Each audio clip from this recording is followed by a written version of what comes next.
எந்த பாரபட்சமும் இல்லாம உங்கள சின்ன வயசுல இருந்து வளர்த்தவடா என் பொண்டாட்டி அபூர்வா.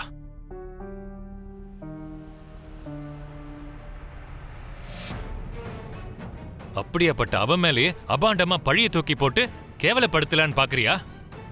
இன்னொரு தடவை இந்த மாதிரி தப்பு ஏதாவது நீ பண்ண என் மாப்பிள்ளன் கூட பார்க்காம வெட்டி போட்டுருவேன்.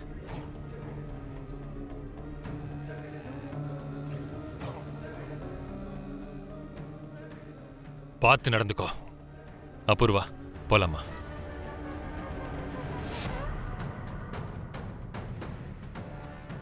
என்ன மன்னிச்சிருங்கய்யா.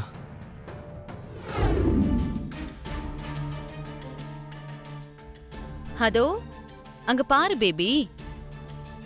புராணத்துல ஆஞ்சநேயர் இலங்கையை எரிக்கும் போது சீதா ராவணனை தவிர நிறைய அசுரர்கள் இறந்து போயிட்டாங்க.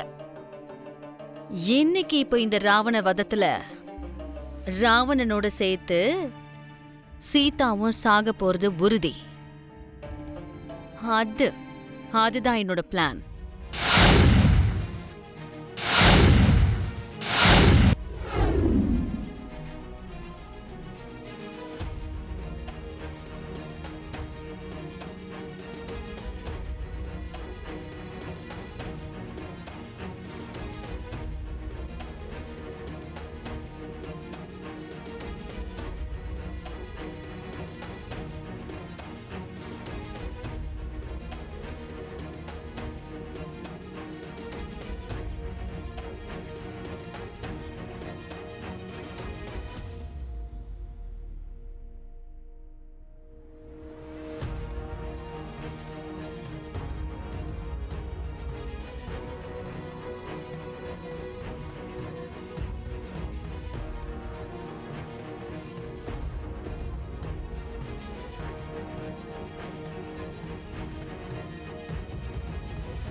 மாமா, ஒவ்வொரு வருஷமும் நம்ம இதே பூஜைக்கு வஸ்திர சமர்ப்பணைக்காக 30,000 50,000 தான் கொடுப்போம்.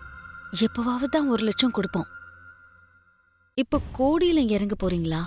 வேண்டாம் மாமா, நிறுத்துங்க. நீ என்ன சொல்ற? அவன் முன்னாடி என்ன தோத்து போக சொல்றியா அபூர்வா? இல்ல மாமா, அவனை உசுப்பேத்தி விட்டு அவன் மூலமா நீங்க 1 கோடி கொடுக்க வச்சிருக்கீங்க.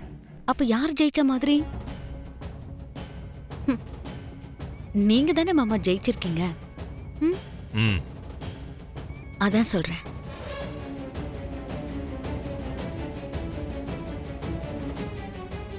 ஐயா, உங்க ஏலெல்லாம் முடிஞ்சிருத்துன்னா நான் ககனையா கொடுக்கிற பட்டு வஸ்திரத்தை வாங்கிக்கலாமா?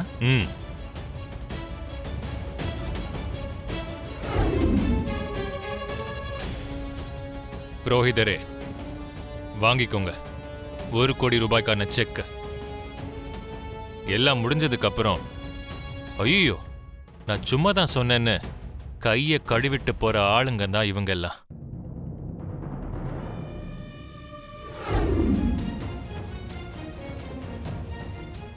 மாமா, மாமா வேண்டாம் மாமா, சண்டை வேண்டாம், விடுங்க. கேளுங்க மாமா, சொன்னா கேளுங்க மாமா. வாங்க நம்ம போலாம். மாமா, மாமா சொல்றது கேளுங்க மாமா, பிரச்சனை வேண்டாம்.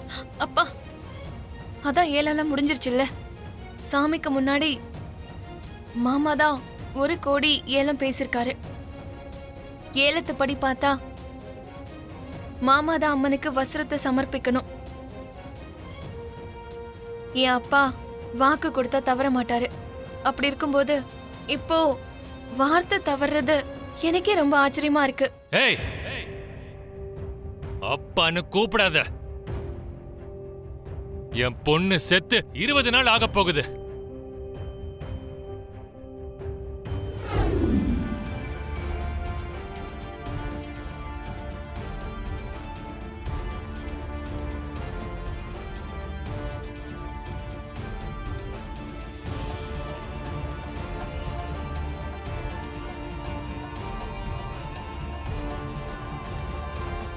என்ன மம்மி இது?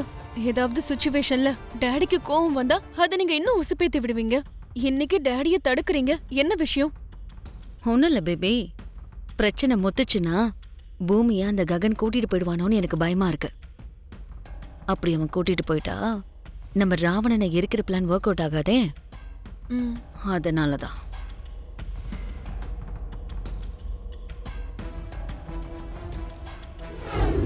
அம்மா அம்மா நீங்களும் என்ன புரிஞ்சுக்க மாட்டீங்களாம்மா?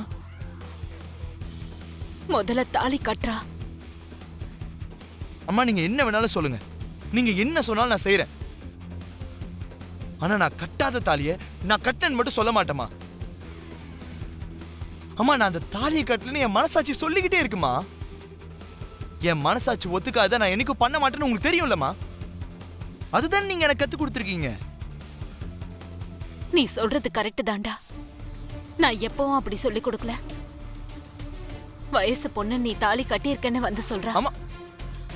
ஒரு பொண்ணோட வாழ்க்கையில இந்த தாலிய வச்சுக்கிட்டு படுற கஷ்டம் இருக்கே, அது என்னை விட அதிகமா வேற யாருக்கும் தெரியாது.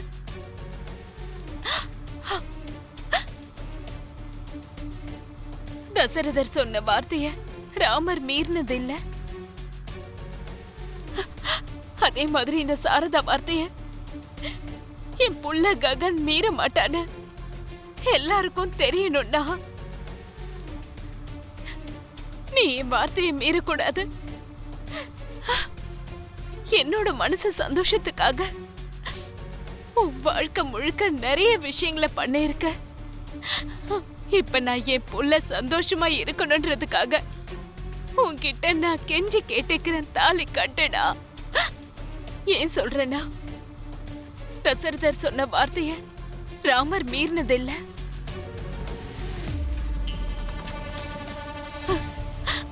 அதே மாதிரி இந்த ககனும் இந்த சாரதா சொல்றத மீற மாட்டான்னு இங்க இருக்க எல்லாருமே நம்புவாங்க.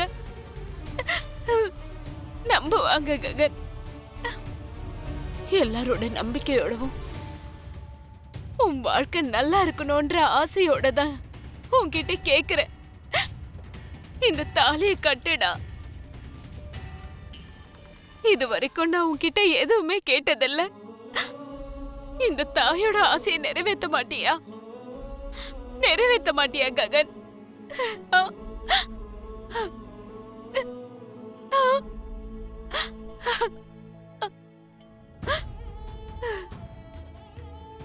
எனக்கு எல்லாமே நீங்க தாம்மா. நீங்க தாம்மா. நீங்க அழாதீங்க. உங்களுக்காக நான் என்ன வேணாலும் பண்ணுவேம்மா. இப்ப என்னம்மா? இப்ப என்ன? உங்க ஆசைக்காக பூமி கழுத்துல தாலி கட்டணுமா?